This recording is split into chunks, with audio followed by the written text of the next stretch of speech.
Welcome to Engineering Influence podcast from the American Council of Engineering Companies, coming off of a fantastically successful 2024 Engineering Excellence Gala, emceed for the first time by Paul Mecurio, comedian.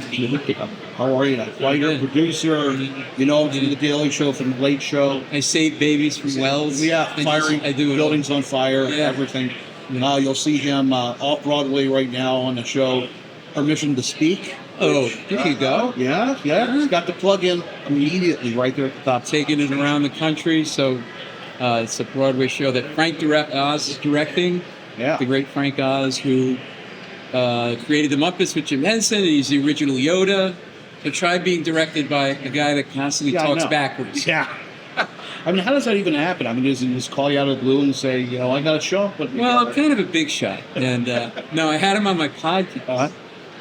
And because I love to talk to people about process and how they do what they do. And all we did was talk about the Muppets. It was fascinating. He said, you know, the people think it's like you just put your hand in a piece of felt. He created Miss Piggy, Fozzie Bear, and the Cookie Monster, these iconic figures. He goes, a puppeteer imbues the character with their own personality traits. So Miss Piggy is boisterous and loud because she's insecure. Yeah. And he was insecure for a long time. So and then I started doing the show.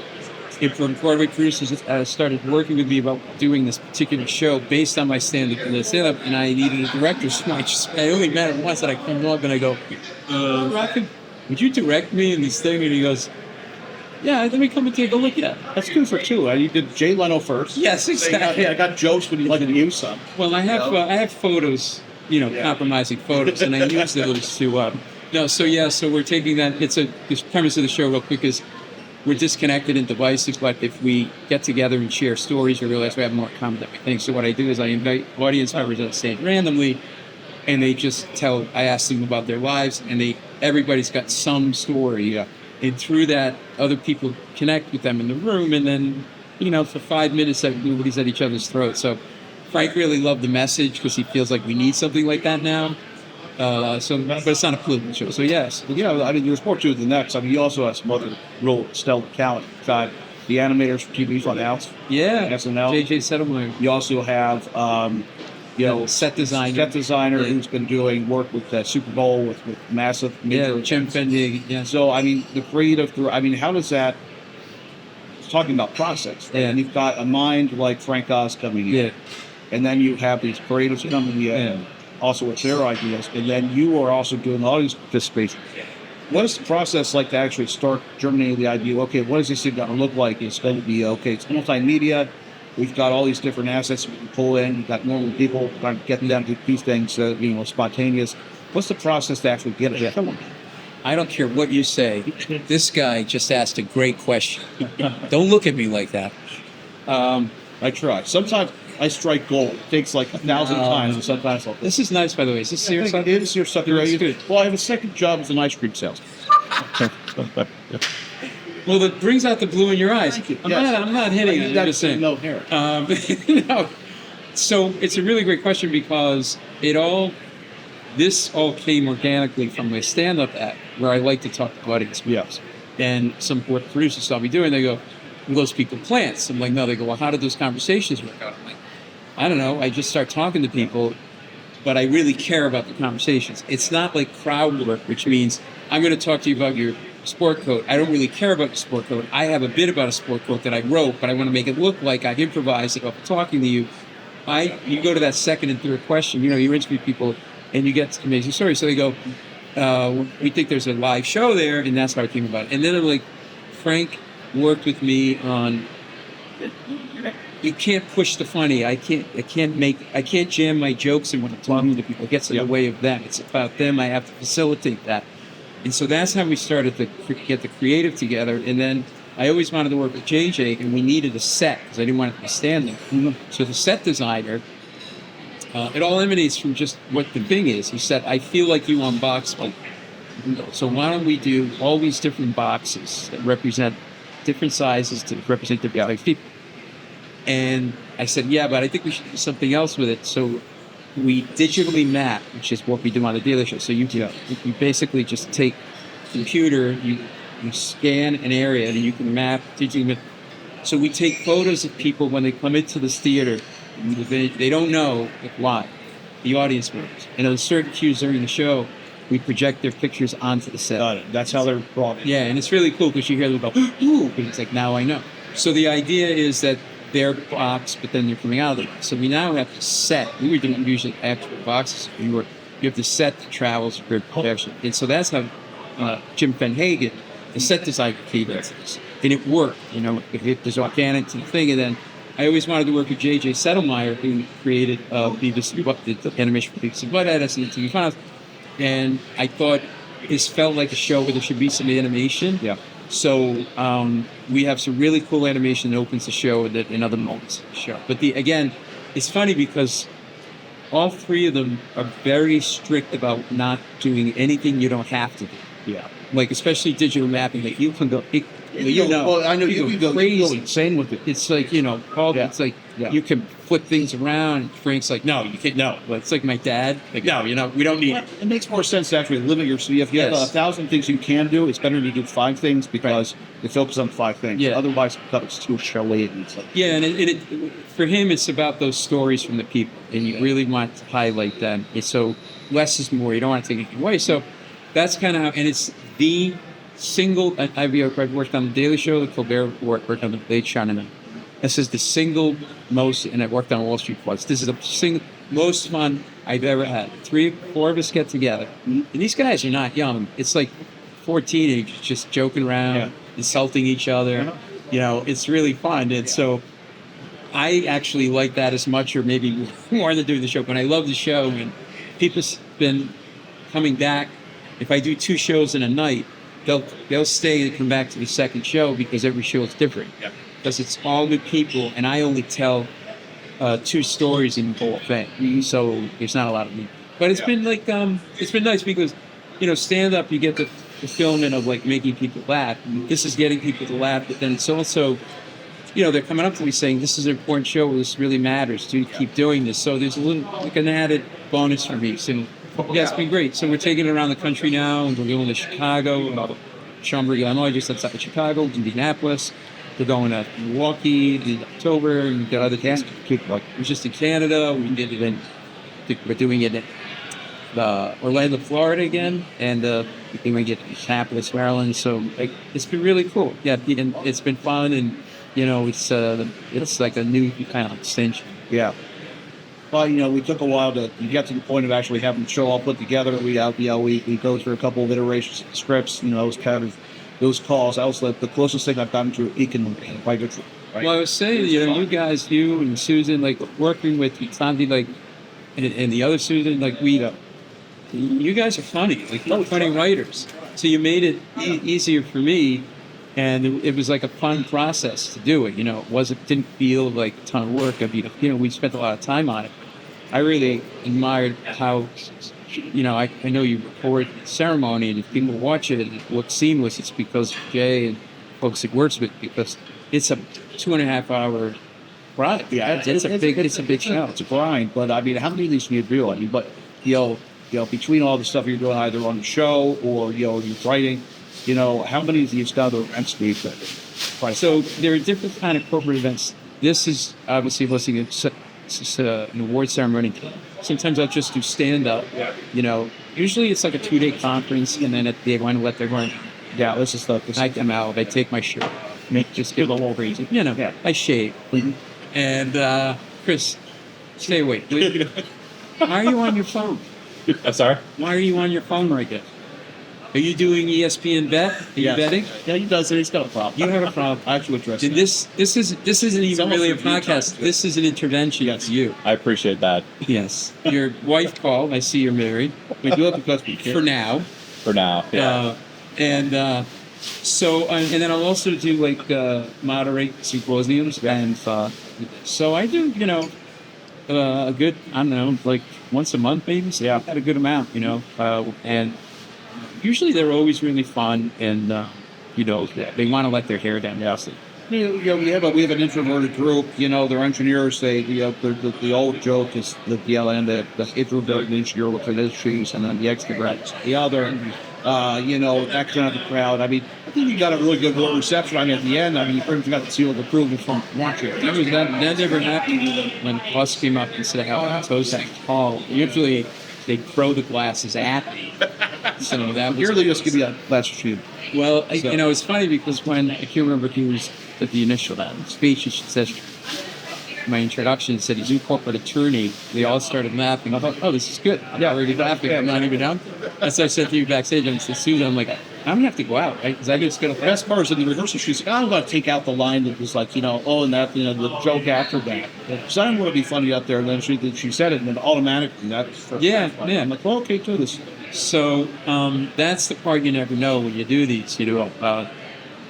When you do stand up, I know pretty much what's going to work. So, because you work different places all over the country. Yeah. This is a one-time shot. I don't know the audience. Plus, it's formal. The junior people aren't sure if they're allowed to laugh, so then you get the senior people, plus the tip. It's all that dynamic. But I was on the other side of this when I did Indemnity Law and investment banking. I was the guy sitting in the audience, so I kind of know people really just want to have a good time, relax, pops, So, so I was like just thrilled at the energy that they were giving me. And then you, as a performer, you just vibe. Yeah. And then you use some about it because then I start to know where I can go, like lip out. And then Gary, starts throwing out. He was hilarious. No, he was great. He's just always been out. Yeah. It's going to be great writing for him for a year. Dude. Yeah, so Gary, watch. These two guys, they look suspicious. I know, they're just hanging out in the first. We saw you talking. We have an audience. Great. How you doing? It's the first time we have a studio audience in Bucky.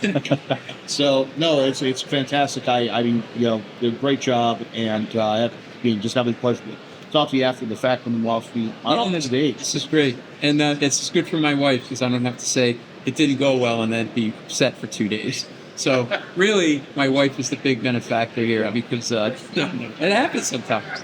Or sometimes you'll do like jokes in stand up and it works all the time, and then for some reason it doesn't work that well with that audience, and you're like, you don't know what it is. Louis Black's a good friend of mine, and he said the same thing happened to me.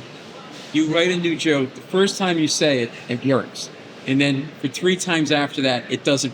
Yeah. And then it starts to work, and nobody knows why. So there. And Brian Regan, I'm not name dropping, but he's also a great comic, good friend. He said to me, it would be boring if we killed all the time. So you could have this set that kills, and then you could walk into the Improv in Washington, D.C. or wherever, and for some reason, that joke about carpeting, which crushes, just lays there. Yeah. And then any comic will be like, get off stage, crush it, standing up, and they'll sit there going, why didn't the joke work? Or like that's what we focus on. That's what I love about comics. I grew up listening to Stone all the time, so I always heard the comics come over. Yeah, and it was always just angst. It was just why doesn't it work? Why doesn't it work? But to be the most successful comedian, it's just you're focusing on that one joke, that one person in laughing. It's like that's killer material. Yes, you're not laughing. Look how dysfunctional this is. If my mother hugged me 2 more times, I wouldn't be up there. Who decides? Like, you two seem reasonable, like you're doing well. You got good newscaster in there, by the way. Who says I'm going to go up in front of a group of strangers and make them laugh for 45 minutes or an hour? It's insane. But what happens is, like, another thing comics will do is everybody's laughing. One guy or one woman is not laughing. That becomes your focus. Well, that's the whole room is quiet. Because you're just focused on that one person. Right. And even if the rest of the room is laughing and they're not, you'll stand there and I'll be doing the joke, and you can recite your jokes and balance your checkbook at the same time, and I'll be thinking, why isn't it? And it starts to annoy me that and then you take it with you, like when you get off stage, and a comic will come back and go, yeah, it was great, but I couldn't get that guy down front. And you think they focus on the one thing. Well, on the crowd work side, I mean, you talk about this, like, you can see crowd work, let's fit, right? Because they have the setup. Yeah. It's looking, okay, that guy fits the joke. Right. You set up and want to use that, and it's kind of hacky. Right. So, I mean, how does that get you? Have to. It's really simple. You have to do 2 things. You have to care about the conversation, and you have to listen. Mm-hmm. So, anybody I talked to tonight at the show, I really was curious if the guy got a lot of food in his beard because he's kind of a long beard. Yeah. Right? And he seemed like he would eat corn. So I said, you get corn in your beard? He goes, oh, yeah, absolutely. Right? I mean, I'm not like smart. I'm just like, whatever, right? That's a crazy beard, right? And There's something that's good. so I kind of really care. I don't mind if I do. I mean, you can tell if somebody doesn't care because you need to go to that second, third, or fourth question. Yep. The first, I'm not going to go in and get gold from you. I'm going to say, what's your name? Like I have a rule. Whenever I'm talking to somebody in the audience, I get their name because I feel like I'm at a cocktail party and I happen to be on the stage, but it's a cocktail party. What's your name? Yeah. What'd you do today? Everybody say, oh, this, whatever. Married? Yeah, how long have you been married? And then something comes along. How did you meet your wife? Then there's a story. Yeah. I said to a woman, this is in my my show Permission to Speak. There's two quick stories. One is her name is said, what's your name?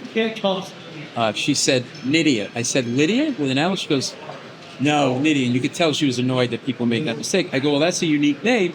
How did you get that name? Yeah.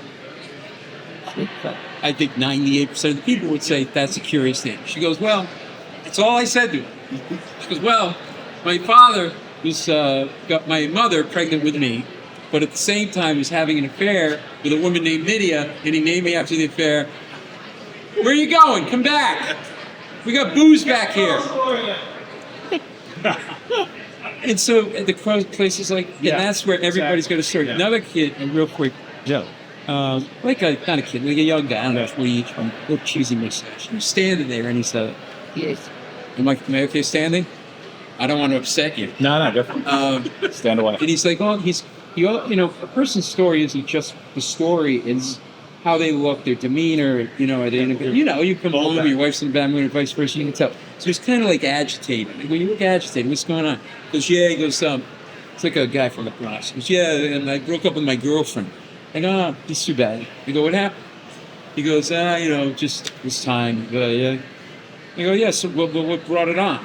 See, now that's where some people like, well, I don't want to know. It's like, I really want to know now. I want to know. There's something up. He goes, well, she didn't listen to me. I go, about what? He goes, I told her not to shoplift at CVS. And I go, wait. Did you just end that with at CVS? He goes, yeah. I go, you were okay with her shoplifting? He goes, oh, yeah. He goes, I taught her how to shoplift. Anyway, I go, no. Not anyway. Back up. You got to be more Now, the discerning. crowd is like, you all can't see this. People, they're all like, what? I go, what happened? He goes, I shop. Like, that's how I get stuff. He goes, yeah. I have been stealing. I go, really? I go, how long have you been doing it? He goes, well, I've been stealing stuff since I was 12. Like, I steal. Now, he's saying this with no sense of self-awareness, like it's completely normal. Yeah. And that's what's brilliant about it. Because if he was self-aware, then he'd be doing a bit. He thought this was normal. And that's the story. The story is that there are people out there, unlike us, that think shoplifting is fine and you can teach it to people. So in some ways, it's a learning opportunity for us, right?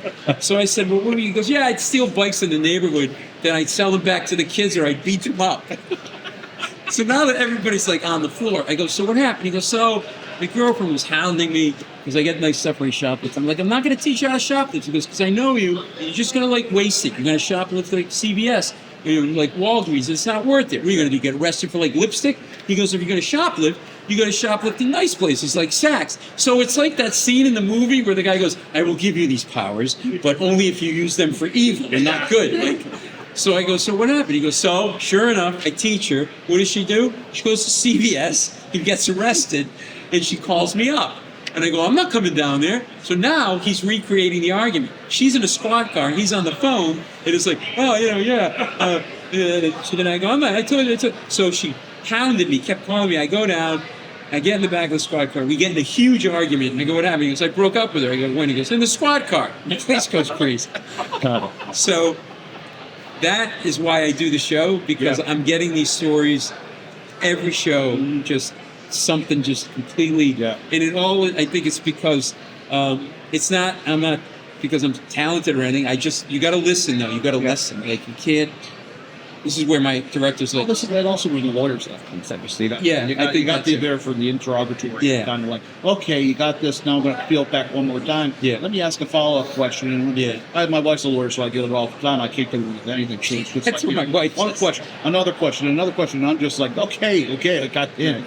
well, debating in law school, college law school, and then you negotiating actually helped me as presenter, as meeting. So used to like, but yeah, it's really kind of just an interest in the conversation, and then listening and doing what Frank Oz was, my director was saying is, don't try to jam a joke in there. Like, so if I'm talking to the guy about stealing bikes, and I've got a joke about bikes, this is where I can get my joke in. Now I make it about me, and I derail the conversation, and we never get to all of that other stuff that's way better than my joke.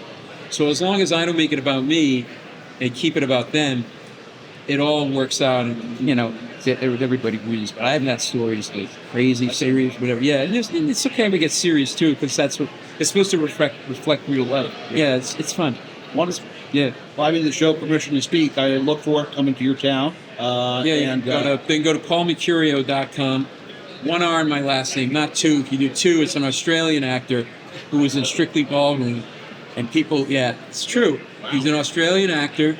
And so, like, I tell my mother and father I'm going to go in, and they're like, Mecurio, that's a good name. It's Shakespearean. You're not going to change your name. I'm like, no. And then I get a phone call. This guy got your name. And so I flew to Australia and I slashed his tires because he was doing really fun. So anyway, paulmecurio.com. We got clips there. You can see my tour schedule. And please follow me on all the social media platforms at Paul Mecurio, and then you can see where I'm going to be and buy little stories and bring a cake. I like chocolate cake. 2% milk, not skim. That's gray milk. Very handsome. Well, Paul, thanks again for Hey, thank you. It was really great working with you. really Thank you for having me. well. Thank you for coming and being part of this. Yeah. In your eyes, It's my only selling point. So just focus in here, and I'm going to tell you that this is an engineering influence from the podcast from American Council of Engineering Companies, and we'll see you next time.